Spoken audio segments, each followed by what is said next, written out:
العالمین والصلاة والسلام علی سید الانبیاء والمرسلین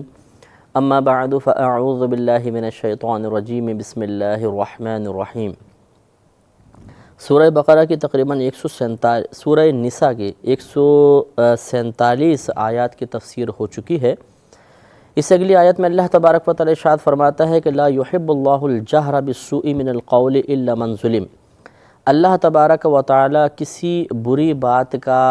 اعلان کرنا، اس کو اعلانیہ طور پر کرنا محبوب نہیں رکھتا الا من ظلم، مگر اس شخص سے کہ جس پر ظلم کیا گیا ہو، مظلوم سے۔ تو اس میں اصل میں غیبت اور چغلی، اسی طرح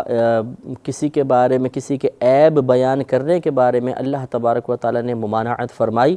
کہ اللہ تبارک و تعالی بری بات کو اعلانیہ طور پر کرنا محبوب نہیں رکھتا۔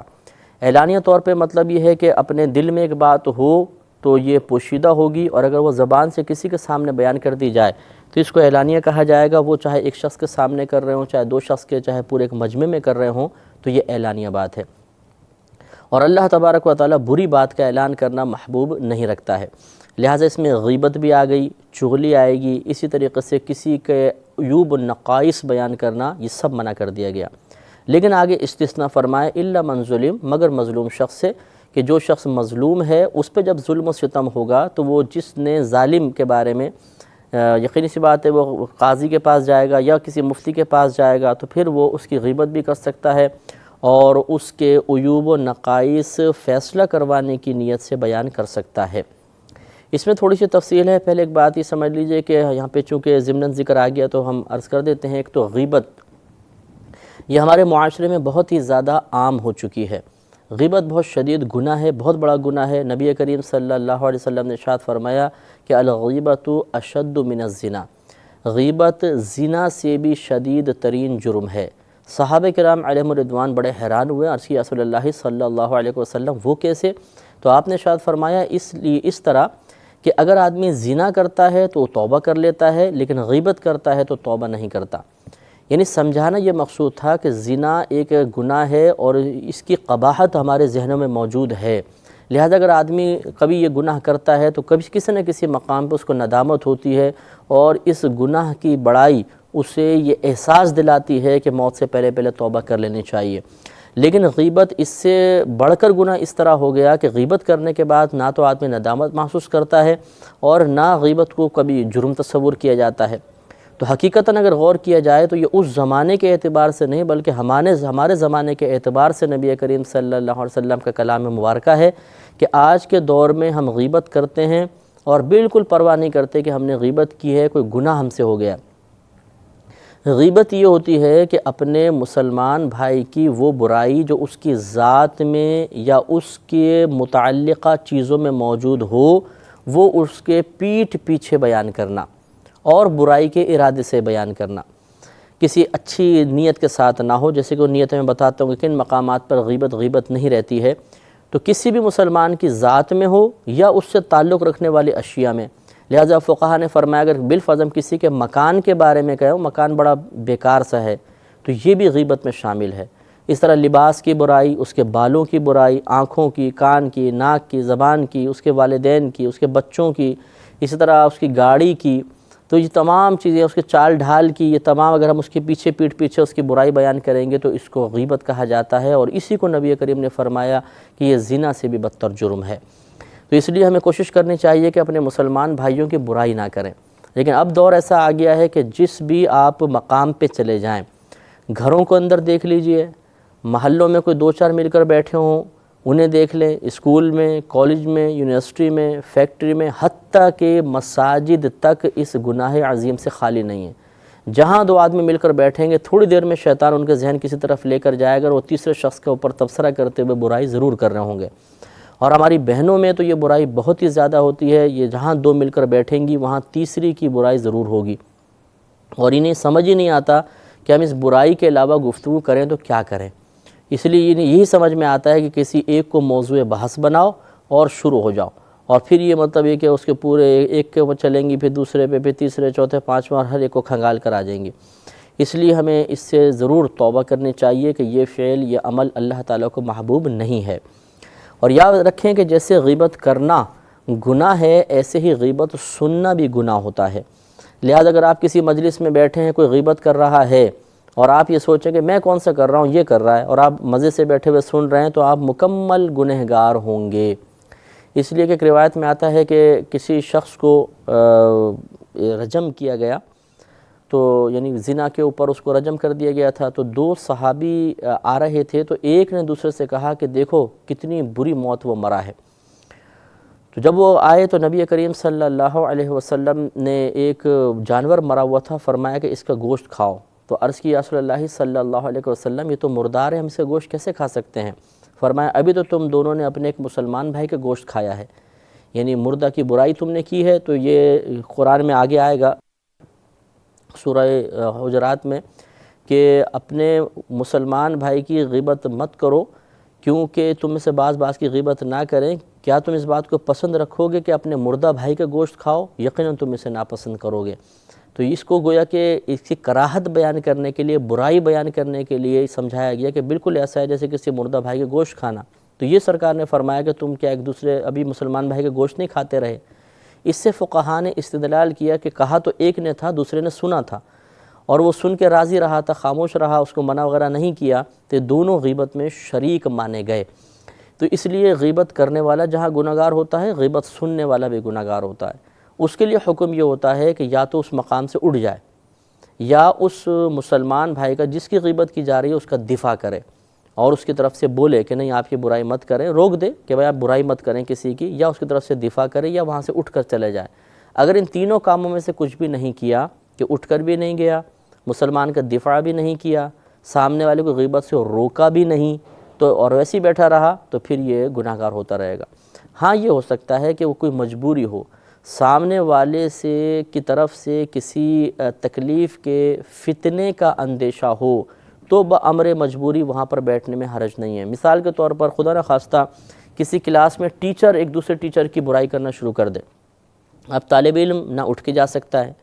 نہ ٹیچر کو روک سکتا ہے، اور بالفضل سے یقین ہے کہ روکوں گا تو ٹیچر غصے میں آ جائے گا کہ سب طالب علموں کے سامنے مجھے روک دیا، اور پھر امتحان میں کم نمبر یا فیل کرنا، جیسے بعض اساتذہ کی طرف سے انتقامی کارروائیاں ہوتی ہیں، اس کا اگر اندیشہ ہو، اور نہ وہ دفاع کر سکتا ہے دوسرے ٹیچر کا، تو اب وہ خاموش رہ کر وہی بات ہے کہ اب اس کو دل میں برا جانے، نفرت محسوس کرے اور اس کو ناپسند کرے، اور حتی الامکان اپنے ذہن کو اس طرف سے ہٹائے، دلچسپی سے سنے نہیں،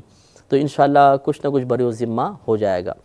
اور اسی روایت سے جو ابھی حدیث آپ کی خدمت میں عرض کی، یہ بھی معلوم ہوا کہ غیبت جس طرح زندہ کی ہوتی ہے، مردہ کی بھی غیبت ہوتی ہے۔ کوئی شخص مر گیا تو اس کی برائی بیان نہیں کرنی چاہیے، اور ویسے بھی نبی کریم صلی اللہ علیہ وسلم نے ارشاد فرمایا کہ اپنے مردوں کی اچھائیاں بیان کرو، ان کی برائیاں بیان مت کرو۔ تو اب اگر ہم غور کریں تو ہر جگہ یہ غیبت کا بازار گرم ہے، اور مثلا پاکستان کرکٹ ٹیم اگر ہار گئی تو اس میں کھلاڑیوں کے اوپر تبصرے، کوئی ڈرامہ دیکھ لیا، کوئی فلم دیکھ لی، اور اس میں بالفرض مسلمان کام کر رہا ہے تو اس کی غیبت شروع، اس طرح مختلف لوگوں کو موضوع بحث بنا کر غیبتیں کرتے ہیں۔ یہ شدید گناہ ہے، اس سے ہمیں بچنا چاہیے۔ ہاں کچھ استثناء کی صورتیں ہوتی ہیں، مستثنیٰ صورتیں ہیں کہ اس میں جیسے الا من ظلم میں ایک تو ہے کہ اللہ نے فرمایا جو مظلوم ہو وہ کر سکتا ہے۔ مثال کے طور پر کسی نے فتویٰ طلب کرنا ہے، اب وہ مفتی صاحب کے پاس گیا تو لازم بات ہے کہ جس نے اس کے ساتھ برائی کی ہے، یا مثلا کوئی خاتون ہے، وہ اپنے شوہر کے بارے میں جب پوری کنڈیشن بیان کریں گی تبھی مفتی کو ایک سچویشن سمجھ میں آئے گی، اور وہ خلا وغیرہ کے مسئلے کے بارے میں مشورہ دے سکتا ہے۔ یہاں پر ایک مجبوری آ گئی، یہاں پر وہ پورے بات بتا سکتی ہیں، شوہر کی برائی، اس کے اندر جو صفات ہیں وہ ذکر کر سکتی ہیں، اس کی اجازت ہوگی۔ اسی طریقے سے کورٹ وغیرہ میں اگر ہے کوئی شخص گیا، کوئی کیس چل رہا ہے، تو وہاں پر بھی غیبت چغلی ہو سکتی ہے۔ اسی طریقے سے ایک بات یاد رکھیں کہ نبی کریم صلی اللہ علیہ وسلم نے فرمایا کہ جس نے حیا کا پردہ اپنے چہرے سے ہٹا دیا اس کی غیبت نہیں۔ لہٰذا اگر کوئی اعلانیہ گناہ کر رہا ہو تو پیٹھ پیچھے اس گناہ کو بیان کر دینا یہ غیبت وغیرہ میں شامل نہیں ہوتا۔ مثال کے طور پہ کسی نے کہا کہ فلاں فلاں تو بڑا شراب پیتا ہے، شرابی ہے، جواری ہے، چرسی ہے، اور وہ چرس سرعام پیتا ہے، تو چونکہ اس نے خود حیا کا پردہ اپنے چہرے سے ہٹا دیا، لہٰذا اس کے وہ عیوب جو وہ اعلانیہ کر رہا ہے، گناہ اعلانیہ طور پہ کر رہا ہے، ان کو پیچھے بیان کرنے میں حرج نہیں۔ لیکن یہاں یہ یاد رکھیں کہ اس شخص کے وہ عیوب یا وہ برائیاں ذکر کرنا اب بھی غیبت میں شامل رہیں گی جو اعلانیہ نہیں ہیں، صرف اعلانیہ کو بیان کر سکتے ہیں۔ اسی طریقے سے نبی کریم صلی اللہ علیہ وسلم نے ارشاد فرمایا جس سے مشورہ طلب کیا جائے وہ امین ہے، امانت دار ہے۔ اس سے یہ استدلال کیا گیا کہ اگر کوئی ہم سے کسی کے بارے میں مشورہ طلب کرے تو چونکہ سرکار نے ہمیں امین قرار دیا، امانت دار، تو درست مشورہ گویا کہ سامنے والے کی امانت ہے جس کو ہمیں لوٹانا ہوگا، جو اس کو حوالے کرنی ہوگی۔ لہذا مثال کے طور پہ کوئی شخص آیا اور اس نے کہا کہ میں فلاں لڑکے سے اپنی بیٹی کی شادی کرنا چاہتا ہوں، لڑکا کیسا ہے، اور آپ کو یہ معلوم ہے کہ اس میں یہ عیوب ہے، تو اب آپ کو بتانے ہوں گے کہ یہ عیب اس میں ہیں، آپ کریں یا نہ کریں۔ اس طرح لڑکی کے بارے میں پوچھا اور خدا نخواستہ اس کے اندر کوئی قباحتیں ہیں، کوئی کمی ہے، تو وہ بیان کرنے میں شرعاً حرج نہیں ہوتا۔ اسی طریقے سے ایک شخص نے کہا میں فلاں سے کاروبار کرنا چاہتا ہوں، کروں کہ نہ کروں،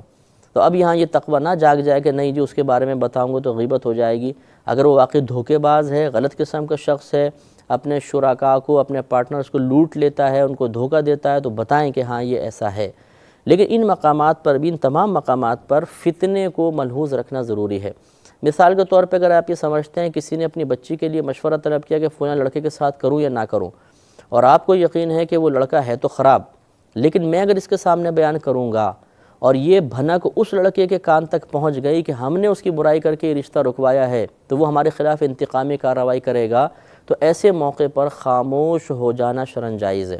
آپ اس کو اب یہ مشورہ نہیں دیں ہاں جی کر لیجئے، بالکل کوئی حرج نہیں ہے، نہیں یہ بھی نہیں کہیں گے، بلکہ کہیں کہ آپ کسی اور سے مشورہ کر لیں، میں اس بارے میں کچھ بھی نہیں کہہ سکتا ہوں، یہ کسی اور کے بارے میں کہہ دیں گے فلاں سے آپ مشورہ کر لیجئے گا۔ تو یہ بات بھی سمجھنا بہت ہی ضروری ہے۔ تو یہ غیبت کے بارے میں چند باتیں ابھی خدمت میں عرض کی۔ ہر مسلمان بھائی، ہر مسلمان بہن کو چاہیے کہ اپنی زبان کو کنٹرول میں رکھے۔ جب بھی کوئی آئے تو پہلے کسی کے بارے میں گفتگو کرنے لگیں تو پہلے غور کر لیں کہ کیا اس مقام پر اس کے بارے میں کوئی برائی وغیرہ بیان کرنا کوئی جائز بھی ہے یا نہیں ہے، یہ اچھی طرح یاد رکھنا چاہیے۔ اس میں ایک مزید مسئلہ یاد رکھیں کہ اگر کسی میں کوئی برائی ہے اور اس کی برائی کو اعلانیہ طور پر اگر بیان کیا جائے تب بھی وہ برا بالکل نہیں مانتا، تو اس کی بھی گنجائش نکل جاتی ہے۔ مثال کے طور پر جیسے بعض لوگ ہوتے ہیں کہ ان کا کوئی نام پڑ جاتا ہے، جیسے کسی کا ہاتھ خراب ہو تو لولا مشہور ہو گیا مثال کے طور پر، اب وہ محلے میں سب لوگ اس کو اسی نام سے پکارتے ہیں، وہ بالکل برا نہیں مانتا، ہنستا ہوئے آتا ہے۔ اس طرح کسی کی آنکھ چھوٹی ہے تو چندھا اس کا نام مشہور ہو گیا، تو اور اس کو وہ برا نہیں مانتا۔ سیاہ رنگ ہے اور کالو وہ مشہور ہو گیا، لوگ کہتے ہیں کالو ادھر آؤ، کالو ادھر چلے جاؤ، تو اور وہ مطلب خود بھی ہنستا مسکراتا رہتا ہے، نام اس کا مشہور ہو گیا، برا نہیں مانتا، تو اس قسم کے ناموں کو پھر پیٹھ پیچھے بیان کرنے میں حرج نہیں ہوتا۔ اچھا یہ ہے کہ اس کا نام ہی لیا جائے تاکہ کسی مقام پر تو بیچارے کو کچھ تسکین ملے، لیکن اگر اس نام کو پکارا یا اس کے اس وصف کو ذکر کیا تو اس میں شرعاً حرج نہیں ہوگا۔ ایک مشہور محدث ہیں حضرت عامش رضی اللہ تعالیٰ عنہ، تو ان کو عامش کہا کرتے تھے، نام کچھ اور تھا لیکن عامش کہتے ہیں چندھے کو، جس کی آنکھوں میں کچھ خرابی ہو، تو یہ نام ان کا مشہور ہو گیا تھا، وہ فیل نہیں کرتے تھے، تو بڑے بڑے اکابرین نے اس نام کو لکھا ہے، تو اس لیے یہ بھی چیز ملحوظ رہنی چاہیے۔ تو غیبت ہرگز نہیں کرنی چاہیے، اس سے بچنا چاہیے۔ اور آخری اس میں ایک بات نقطہ یہ بھی بہت ضروری ہے کہ اگر ہمیں خبر ملے کہ کسی نے ہماری غیبت کی ہے، تو بعض کہتے ہیں کہ اچھا اس نے ہماری غیبت کی ہے تو ہم غیبت کریں گے، تو یہ بھی شرعاً جائز نہیں ہوتا۔ اگر کوئی ہمارے ساتھ برائی کرے تو شرعی حکم یہ ہوتا ہے کہ ہم اس کے ساتھ اچھائی کریں۔ حضرت خواجہ حسن بصری رحمۃ اللہ علیہ کے پاس کسی نے آپ کو بتایا کہ جی فلاں نے آپ کی غیبت کی ہے، خبر آپ کو ملی، تو آپ نے کھجور کا ایک ٹوکرا منگایا، پورا تھال منگایا اور فرمایا کہ یہ اس شخص کو جا کر دو اور جا کر کہنا مع السلام، کہنا کہ سنا ہے کہ آپ نے اپنی نیکیاں ہمیں تحفے میں دی ہیں، تو ہم نے سوچا کہ کوئی نہ کوئی اس کا بدلہ بھی آپ کو دیا جائے۔ تو جب غیبت کرتے ہیں تو سامنے جو غیبت کر رہا ہے اس کی نیکیاں نکل کر سامنے والے کے نام اعمال میں چلی جاتی ہیں، تو آپ نے اس کو سمجھایا بڑے اچھے انداز سے کہ آپ نے کچھ نیکیاں ہمیں تحفے میں دی ہیں، یعنی ہماری غیبت کی ہے تو آپ یہ کھجور کو تحفہ قبول فرمائیں، اور یہ بڑے احسن اور پیارے انداز سے اس کو سمجھا دیا، سامنے والا یقیناً شرمندہ ہوا ہوگا۔ ہمیں بھی طریقہ اختیار کرنا چاہیے، ہمیں کوئی آ کے خبر دیتا ہے، چاہے اس کا مقصود یہی ہوتا ہے کہ ہمیں بھڑکائے اور جواب میں ہمارا ریئیکشن، ہمارا رد عمل دیکھے اور پھر جا کے وہاں باتیں لگائے، اور ہم اس کی عین توقع کے مطابق پھٹ پڑتے ہیں اور کہتے ہیں اچھا اس نے میرے خلاف بولا، وہ تو ایسا ہے، وہ تو خود ایسا ہے، اس نے یہ کیا وہ کیا وہ کیا، 50 برائیاں بیان کر دیتے ہیں۔ وہ شاید کم گناہگار ہوگا، یا اس نے نہیں کی یا کوئی اور بات بولی تھی، سامنے والے نے کچھ اور انداز سے اس کو پیش کر کے ہمارے جذبات کو بھڑکا دیا، وہ گنہگار نہیں ہوتا، ہم سر سے پاؤں تک گنہگار ہو جاتے ہیں۔ اس میں بہت ہی زیادہ احتیاط کرنی چاہیے۔ اسی طریقے سے بعض اوقات غیبت کے جواز کے لیے یوں کہہ دیا جاتا ہے کہ میں غیبت کیوں کر رہا ہوں، میں تو اس کے سامنے بھی بات بول سکتا ہوں۔ تو سامنے اگر آپ بات بولیں تو یہ غیبت نہیں ہوگی، اس میں گنجائش نکل سکتی ہے۔ پیٹھ پیچھے جو آپ یہ برائی کر رہے ہیں اس کی شرعاً کوئی اجازت نہیں، نہ آپ کی اس جرأت مندی اور دلیری کی وجہ سے اس کا جواز نکلے گا کہ آپ اپنی دلیری کا اظہار کر رہے ہیں جی میں تو اس کے سامنے بھی کہہ سکتا ہوں، یہ بھی شرعاً جائز نہیں ہے۔ اسی طرح دوسری چیز چغلی ہے۔ چغلی کا مطلب یہ ہوتا ہے کہ دو مسلمان بھائیوں کے راز ایک دوسرے کو اس لیے بتا دینا تاکہ ان میں لڑائی جھگڑا افتراق پیدا ہو۔ یہ بھی ہمارے مسلمانوں کے اندر بہت زیادہ رائج ہو چکا ہے، ہر ایک میں خیر چل رہا ہے، لیکن ہم مسلمانوں کو موضوع گفتگو چونکہ بنا رہے ہیں، لہذا غیبت چغلی بھی ہمارے ہاں بہت زیادہ ہے۔ اس میں بھی جب دو دوستوں کو دیکھا کہ وہ بڑی محبت سے رہ رہے ہیں، اسی طریقے سے اگر ازواج ہیں، شوہر بیوی بڑی محبت سے ان کا گھر چل رہا ہے، ماں بیٹا ہے، بڑے اتحاد و اتفاق سے گھر چلا رہے ہیں، دو بھائی چلا رہے ہیں، تو پھر بعض لوگوں کو اس سے بڑی اذیت اور تکلیف ہوتی ہے، اور وہ پھر اس قسم کی باتیں مطلب کسی نے کچھ بولا بھائی نے جیسے، تو اس کو توڑ مروڑ کے دوسرے بھائی تک پہنچا دیا، بیٹے کی بات ماں تک، ماں کی بیٹے تک، بیوی کو شوہر، شوہر کو بیوی کے خلاف کیا، اور جب ان کا گھر تباہ ہو جاتا ہے تو خوش ہوتے ہیں۔ یہ بھی حرام ہے اور اس طرح ہرگز نہیں کرنا چاہیے۔ تو یہ اللہ نے ارشاد فرمایا، ان چیزوں کو ہمیں توجہ کرنی ہوگی کہ لا یحب اللہ الجہر بالسوء من القول الا من ظلم، اللہ تبارک و تعالی کسی بری بات کو اعلانیہ طور پہ کرنا پسند نہیں فرماتا مگر مظلوم سے، کہ مظلوم کرے گا تو اجازت ہوگی۔ وکان اللہ سمیعا علیما، اور اللہ تبارک و تعالی سنتا ہے، جانتا ہے۔ ان تبدو خیراً، اگر تم کسی بھلائی کو اعلانیہ طور پر کرو، کوئی نیکی اعلانیہ طور پر کرو، او تخفوہ، یا تم اس کو چھپاؤ پوشیدہ طور پہ کرو، او تعفو عن سوء، یا کسی برائی سے درگزر کرو، اسے معاف کرو، فإن اللہ کان عفوا قدیرا، تو بے شک اللہ تبارک و تعالی معاف فرمانے والا، قدرت والا ہے۔ تو اس میں اللہ تبارک و تعالیٰ نے نیکی کی حوصلہ افزائی فرمائی، نیکی کرنے کی حوصلہ افزائی فرمائی کہ تم اگر نیکی کرو گے، طریقہ کوئی بھی اختیار کرو، اعلانیہ طور پہ کرو چاہے پوشیدہ طور پہ کرو، تو اللہ تبارک و تعالیٰ اسے پسند فرماتا ہے، اور اگر تم درگزر کرو گے کسی برائی سے تو بے شک اللہ تعالیٰ درگزر فرمانے والا قادر ہے۔ تو یہ اصل میں تحسین کے لیے ہے، مدح کے طور پہ ذکر فرمائی، اور اس میں 3 چیزوں کا ذکر فرمایا، نیکی کرنا اعلانیہ طور پر، نیکی کرنا پوشیدہ طور پر، اور درگزر کرنا۔ اور اللہ نے خود فرمایا کہ اللہ تعالیٰ درگزر کرنے والا ہے، قدرت والا ہے۔ تو یہ حدیث بھی ہے، نبی کریم صلی اللہ علیہ وسلم نے ارشاد فرمایا کہ تم لوگوں سے درگزر کرو، اللہ تبارک و تعالیٰ تم سے درگزر فرمائے گا۔ درگزر کا مطلب یہ ہوتا ہے کہ کسی نے ہمارے ساتھ برا سلوک کیا اور ہم اس کے ساتھ برا سلوک نہ کریں، اس کو معاف کر دیں، اور یہ بہت بڑا وصف ہے، یہ بہت بڑی خوبی ہے، اور بدقسمتی ہماری ایسی ہے کہ جو بڑی خوبیاں ہیں ہم ان سے محروم رہنا ہی پسند کرتے ہیں۔ ہم ہر برائی کو، ہر بری خوبی کو تو بہت جلد اختیار کرتے ہیں، اور اچھائی کو اختیار کرنے کے لیے تیار نہیں ہوتے۔ شاید اس کی بڑی وجہ یہ ہے کہ ہر اچھائی کے اختیار کرنے میں کچھ نہ کچھ اذیت، تکلیف، مشقت اور تکلف کرنا پڑتا ہے، اور ہمارا نفس کسی قسم کی اذیت، تکلیف اور مشقت کم از کم دینی حوالے سے اختیار کرنے کے لیے تیار نہیں ہوتا۔ دنیاوی حوالے سے ہزارہ مشقتیں ہم برداشت کر لیں گے، کوئی بات نہیں، لیکن دینی حوالے سے جس میں آخرت کا فائدہ ہو، جس میں اللہ راضی ہو رہا ہو، اس کے حبیب کریم صلی اللہ علیہ وسلم کی رضا حاصل ہو سکتی ہو، اس کے اختیار میں نفس ضرور مزاحمت کرتا ہے۔ لہٰذا درگزر کا مطلب یہ ہوتا ہے کہ سامنے والے کو معاف کر دینا، انتقامی کارروائی نہ کرنا۔ اب اگر کسی نے مثلا ہمارے خلاف کوئی بات بولی، ہمیں مارا، ہمارا مال وغیرہ دبایا، ہم جواب میں اگر یہ برائی نہیں کریں اور یہ نفس بہت سا گراں گزرتا ہے تو ہمیں اتنا ہی زیادہ ثواب ملے گا، اور یہ عفو درگزر ہو سکتا ہے اللہ کی جانب سے عفو درگزر کا ذریعہ اور سبب بن جائے۔ اس پر انشاءاللہ تعالیٰ اگلے پروگرام میں مزید ہم تھوڑا سا کلام کریں گے کہ عفو درگزر حقیقتاً کیا ہے، اس کی کون کون سی صورتیں ہوتی ہیں، کون سی صورت اللہ کو محبوب ہے، اور کس صورت میں عفو درگزر نہ کرنا زیادہ بہتر ہوتا ہے، وہ انشاءاللہ اگلے پروگرام میں عرض کیا جائے گا۔ وآخر دعوانا ان الحمدللہ رب العالمین۔